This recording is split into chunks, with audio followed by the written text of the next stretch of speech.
ஒரு சூப்பரான பிரேக்ஃபாஸ்ட் பார்க்கலாமா? அதாவது அதுக்கு வந்து ஃபஸ்ட்டு சைடிஷ் சொல்லிடுறேன்.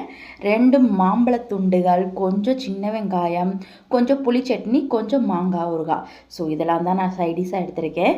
ஸோ இன்றைக்கி நான் பிரேக்ஃபாஸ்ட்டுக்கு நம்ம பாரம்பரியமான பழைய சாதம் தான் எடுத்திருக்கேன்.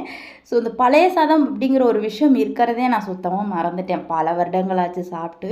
ஸோ இன்றைக்கி சாப்பிட்லான்னு எனக்கு தோணிடுச்சு. அதனால தான், அதாவது மொதல் நாள் வச்ச சாதம் மிஞ்சிருச்சா, அதை தண்ணி ஊற்றி ஃப்ரிட்ஜில் எடுத்து வச்சிட்டேன். ஃப்ரிட்ஜில் வைக்கலனாலுமே நல்லா தான் இருக்கும், இருந்தாலும் எடுத்து வச்சிட்டேன். காலையில் நல்லா ஒரு 2 வாஷ் பண்ணிவிட்டு அதில் கெட்டியான தயிர், சால்ட்டு தேவையான அளவுக்கு போட்டு நல்லா பிசைஞ்சு இந்த மாதிரி எல்லா சைடிஷையும் கொஞ்சம் கொஞ்சம் எடுத்து வச்சு ஒரு பைட் எடுத்து வச்சு சாப்பிட்டா சொர்க்கமே என்றாலும் அது பழைய சாதம் போல வருமா அப்படின்னு ஒரு பாட்டு தான் எனக்கு பாட தோணுச்சு. இவ்வளோ நாளாக இதை மிஸ் பண்ணிட்டோமே, மறந்துட்டோமே அப்படின்ட்டு எனக்கு இதை சாப்பிடும்போது தோணிக்கிட்டே இருந்துச்சு. ஸோ எத்தனை பேர் பழைய சாதம் அடிக்கடி சாப்பிடுவீங்க, இல்லை என்ன மாதிரி நீங்களும் அதை அப்படி ஒன்று இருக்கிறதே வந்து மறந்துட்டிங்களா? எதுவாக இருந்தாலும் மறக்காமல் கமெண்ட் பண்ணுங்கள். ஓகே, நான் பார்த்து தெரிஞ்சுக்கிறேன். ஸோ என்னை பார்த்தோன்னே உங்களுக்கும் பழைய சாதம் சாப்பிட்ணுன்னு தோணும். ஸோ இன்றைக்கி வந்து எக்ஸ்ட்ரா சாப்பாடு செய்ய சொல்லிவிட்டு, இல்லைனா இப்போயே நைட்டே சாதம் செஞ்சு காலையில் வந்து பழைய சாதமாக சாப்பிட்ருங்க. ஓகே, சரி. பார்த்தீங்களா, குரங்கண்ண எவ்வளோ ஹாலியாக வாக்கிங் போகிறாங்க.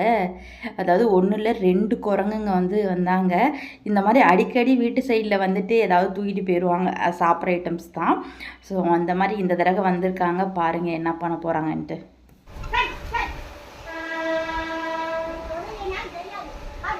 மாம்பழத்தை வந்து தூக்கிட்டு சாடுறதுக்கு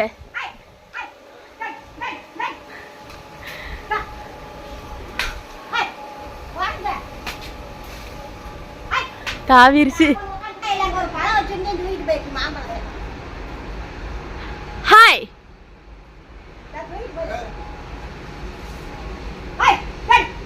ஹாய்னு சொல்லி குரங்கு கூட பேச்சுவார்த்தை நடத்திட்டு இருக்கேன் பாருங்க. சரி, ஓகே. இன்றைக்கி காலிஃப்ளவர் வச்சு ஒரு சூப்பரான ரெசிபி தான், கண்டிப்பாக உங்களுக்கு பிடிக்கும். பாருங்கள். அதுக்கு ஃபஸ்ட்டு காலிஃப்ளவரை சின்ன சின்ன பீஸாக கட் பண்ணி ஹாட் வாட்டரில் ஊற வச்சு ஃபில்டர் பண்ணி எடுத்துக்கோங்க. அப்போ தான் அதில் இருக்க புழுவெல்லாம் போகும். அப்புறம் அதோட சால்ட்டு தேவையான அளவுக்கு, இஞ்சி பூண்டு பேஸ்ட் 1 ஸ்பூன், அப்புறம் சிக்கன் மசாலா, கரம் மசாலா, மல்லித்தூள், மிளகாய்த்தூள், இதெல்லாம் நீங்கள் எவ்வளோ காலிஃப்ளவர் எடுக்கிறீங்களோ அதுக்கு தேவையான அளவுக்கு. அப்புறம் அதோட கார்ன்ஃப்ளவர் மாவு, அதுக்கப்புறம் வந்து பார்த்திட்டிங்கன்னா கடலை மாவு, இதெல்லாம் சேர்த்துட்டு ஒரு 1/2 லெமன் புழிஞ்சு விட்டு நல்லா கிளறி ஒரு 1/2 அன் ஹவர் வந்து பார்த்துட்டிங்கன்னா ஊற வச்சிடணும், மேரினேட் பண்ணி. அப்புறம் இது ஆயிலில் ஃப்ரை பண்ணி எடுத்துட்டோம்னா கோபி 65 சூப்பராக தயார். இது வந்து நம்ம அப்படியும் சாப்பிட்லாம், ஆனால் இன்றைக்கி வந்து நான் அப்படியே சாப்பிட போகிறது கிடையாது. இதை வச்சு இன்னொரு விஷயம் வந்து நான் பண்ண போகிறேன். சரி வாங்க, அது என்னன்னு பார்த்துடலாம். அதாவது இந்த கோபி 65 ஃப்ரை பண்ணோம் இல்லையா, அதே ஆயிலை வந்து ஒரு பெரிய கடாயில் சேர்த்துக்கிட்டு ஒரு பெரிய பல்லாரி வெங்காயம், ஒரு 3 பச்சை மிளகா மெடிசாக கட் பண்ணி போட்டுட்டு, அதோட முட்டைக்கோஸ், பீன்ஸ், கேரட் எல்லாத்தையும் பொடிசாக கட் பண்ணி சேர்த்துட்டு, அதோட இந்த தூள்லாம் மிளகாய் தூள், மல்லித்தூள், garam masala, chicken masala, fried rice masala, salt, pepper, இது எல்லாத்தையும் தேவையான அளவுக்கு சேர்த்துட்டு நல்லா இந்த பச்சை வாசம் போகிற அளவுக்கு ஃப்ரை பண்ணதுக்கப்புறம் இந்த மாதிரி உதிரியாக வடித்து சாதம் சேர்த்துக்கோங்க. அப்போ நல்லா நம்மளுக்கு உதிரியாக கிடைக்கும். ஒரு நல்ல விதையாக இருக்கிற மாதிரி பார்த்துக்கோங்க, ரொம்ப கொலைய விட்டுற வேணாம். ஸோ நல்லா இந்த மாதிரி வந்து கிளறி விட்டோம்னா சாதம் சூப்பராக உதிரியாக இருக்கும். அப்புறம் இதோட வந்து சோயா சாஸ், டொமேட்டோ சாஸ், இது 2ஐயும் போட்டு நல்லா ஃப்ரை பண்ணி விட்டு ஃபைனலாக கருவேப்பிலை, கொத்தமல்லி, அந்த ஃப்ரை பண்ணி வச்சுருக்க கோபி 65 இது எல்லாத்தையும் சேர்த்து நல்லா கிளறி எடுத்தோம்னா சூப்பரான சுவையான கோபி ரைஸ் தயார். அதாவது இது சாப்பிடும்போது அப்படியே ஹோட்டலில் வாங்கி சாப்பிட்ற ஒரு ஃபீல் தான் எனக்கு கிடச்சிது. ஸோ எனக்கும் ரொம்ப பிடிச்சிருந்தது, என் ஃபேமிலி மெம்பர்ஸ்க்கு ரொம்ப பிடிச்சிருந்தது, ரொம்ப என்ஜாய் பண்ணி சாப்பிட்டோம்.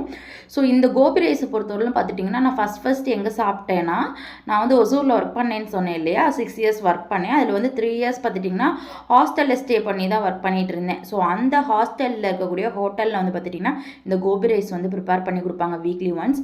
ஸோ அப்போ சாப்பிட்டு பழகினது, அதுலேருந்து கோபி ரைஸ்னால் எனக்கு ரொம்ப பிடிக்க ஆரம்பிச்சிருச்சு. ஸோ இந்த வீடியோ பிடிச்சிருந்தா மறக்காமல் லைக் பண்ணி ஷேர் பண்ணுங்கள். ஓகே, பாய்.